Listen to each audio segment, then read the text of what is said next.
Thank you all for listening. We're basically here to answer any of your questions. Just as a quick note, the town meeting has been moved back 1 week, so in case you haven't heard, town meeting will be on the 3rd of May. Anyone want to start with any discussion since we have no phone calls yet?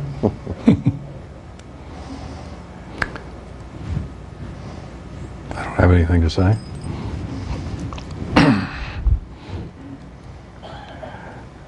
Well, You might think about what we what they ask. Yeah. Well, one of the things we definitely want to make a point to everybody out there that is listening is that we're hoping that people obviously come to the town meeting and will vote yes on this article, which is number 25, which allows the proposal to go before the state legislature and then come back to the town for a yes or no vote at a town-wide election. This way, the town basically actually votes for the whole proposal, and it's a town decision that gives us probably the most input and the most votes possible that way. So again, we'll hope you consider our proposal and come to the meeting and vote yes. Okay.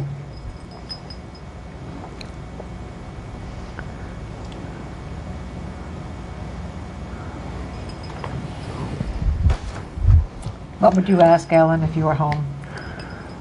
Not here. I probably would ask questions about, on the costs, because there's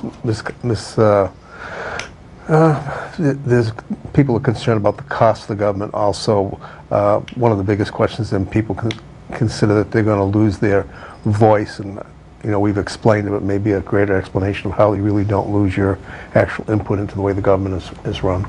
Those are two major things I hear all the time. Anything we might add about the cost? We might just reaffirm that it doesn't end up costing the town more, and that it cannot end up costing the town more. In fact, the budget is not affected in any way at the moment of approval of this. It would have to occur as part of the normal budgetary process later on. The day that this thing gets approved, if it's approved, the budget is still what the budget is. The mayor basically over the next 2 years, if the program comes to actually pass, is required to reorganize the town as far as departments, and that should also increase savings all the way through the system by basically merging departments. Instead of having the 11 or 12 department heads we have, we probably could end up with 5 or 6. There would be savings of, again, joining certain functions into one, and those are other areas where you would look for savings as well. One thing the presentation didn't mention was the timing of this. We might want to go over that.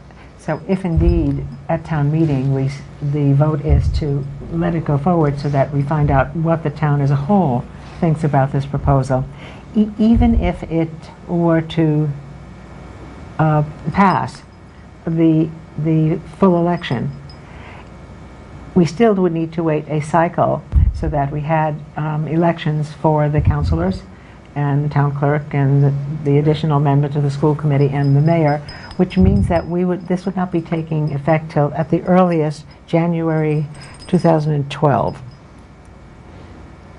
Correct. And that there would be a whole. Mick, could you talk a little bit about the transition? After the first thing that happens after the new people were sworn in. Any of that come to mind, and we can fill in? I pulled that out of my notebook and threw it away before I came down here, actually. Well, the point is that it's set up. It's not a haphazard event. It would be a slow process. If I can remember, there's things like the mayor appoints a couple of committees, one to look at ordinances.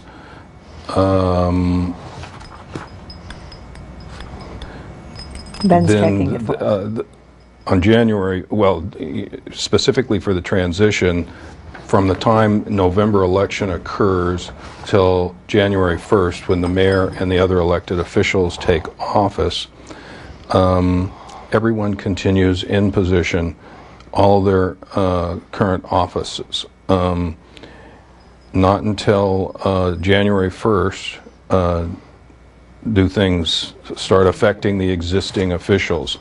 Come January 1st, the Board of Selectmen go out of existence, and the new officers are sworn in. then, yes, certainly after the officers are sworn in. Let's see, all existing employees stay the way they are, committees stay the way they are. One of the first things the mayor is supposed to do is establish a licensing board, but all other boards stay in place and will until June, until June, 6 months into the year. That gives the mayor time to set up any boards and committees that he deems necessary. He's going to be spending that first year to 2 years developing a reorganization plan and implementing it. And there's the one-time event for him is to be able to split the organizational plan up into manageable pieces rather than having to wait for an entire organizational plan. But that may not be of much concern now that we've given him a full year to begin implementation. Yeah. And another year in which to and another year make it happen. Yeah. Back when we were trying to compress that time, we were allowing for a little bit more fast track. But the 1 year, 2 year arrangement will make a nice smooth transition. One of the first things that the town council will do is elect a president of the council, and that president will preside over the council meetings, and for their services they get a little extra boost in their stipend. Goes from $4,000 up to $6,500 for the council president. The initial election of councilors, the at-large councilors 2 years. are 2 years, and the precinct are 1 year. 1 year for that first election, so that the at-large and the precinct will be offset each election cycle. So that the second year, the precinct councilors would be elected for 2-year terms, and therefore they would be staggered That's from right. then on. That's right.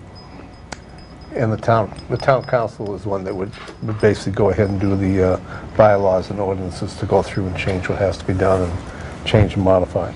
The mayor would then, as he establishes programs, would either continue or disband certain committees. Certain committees could fall under, like the finance committee would really fall under the town councilors, because that's where that function really would fall. The mayor could have his own advisory board for finances, but the actual finance committee example would move a different direction. Committees as constituted, some may stay, some may also go away. Again, it's just a matter of how the setup works. But the mayor has a lot of latitude in which to reorganize the town to hopefully get the best representation, but also to save the most money possible as we go forward.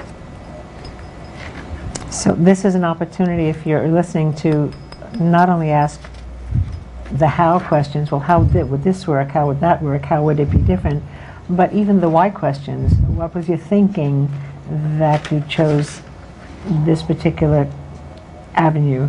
What was your reasoning that made you decide X number of years, for example, or X salary or stipend? And we're open to hearing whatever thoughts you have.